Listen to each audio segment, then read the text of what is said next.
Hi guys. So imagine taking away an iPad from a preschooler and watching a calm afternoon suddenly turn into a full meltdown. That was something I started noticing with my own son.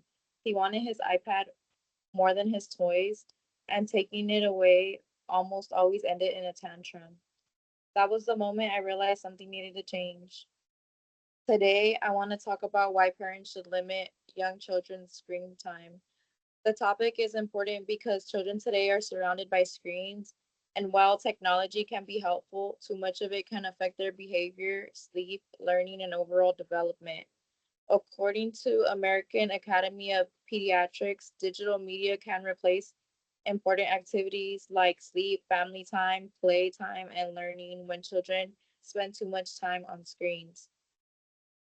Today, I'll talk about the background of screen time, the problems caused by too much of it, and some simple solutions parents can use.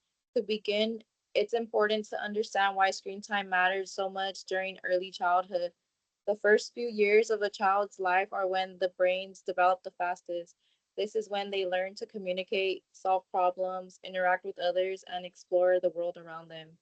I started paying closer attention to screen time after noticing my son preferred his iPad over his toys.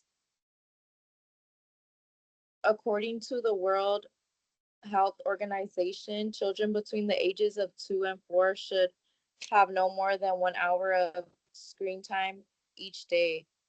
Instead of spending hours on the screen, children should have time to read books, play with toys, and do other things. I noticed he naturally began playing with his toys again, and he became more interested in activities around the house, even like daily chores and things that I was doing around the house. A study published in JAMA Pediatrics also found that higher screen time use has been linked to differences in brain areas related to language and literacy development. Now that I've talked about the background, let's look at some of the problems that can happen when children spend too much time on screens. One of the biggest issues is behavior. Children can become frustrated when screens are taken away because they're so used to having constant entertainment. Before I limit my son's screen time, he would get really upset whenever I took his iPad away. According to ACTA Pediatrica, children with greater media use are more likely to experience behavioral problems. Another concern is sleep. Using screens, especially before bedtime, can make it harder for children to fall asleep because the blue light from the screen interferes with the body's natural sleep hormones, melatonin. Since reducing my son's screen time, he falls asleep much easier, and our bedtime routine has become less stressful. The Mayo Clinic also explains that limiting screen use before bed can improve children's sleep quality as well.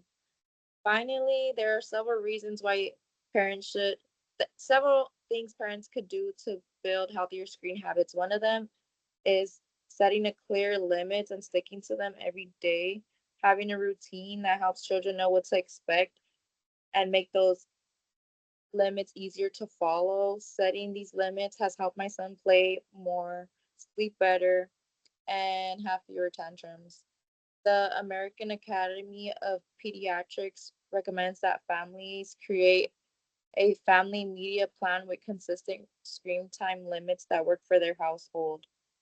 Parents should also encourage activities like reading books, playing outside, doing crafts, or simply just spending time together instead of always relying on screens for entertainment. In our house, we spend much more time reading books, building with toys, and playing together now. According to the Center of Disease Control and Prevention, active play and healthy routines promote positive interactions with parents and also support healthy child development. In conclusion, today I talked about the background of children's screen time, the problems caused by too much of it, and some simple solutions families can use. Looking back, limiting my son's screen time was one of the best parenting decisions I have ever made because I saw nothing but positive changes in his behavior, his sleep, and even his playtime. Technology isn't the enemy. The goal isn't to eliminate screens completely, but to teach children how to use them in a healthy and balanced way. Building those habits early can benefit them for many years to come. Thank you.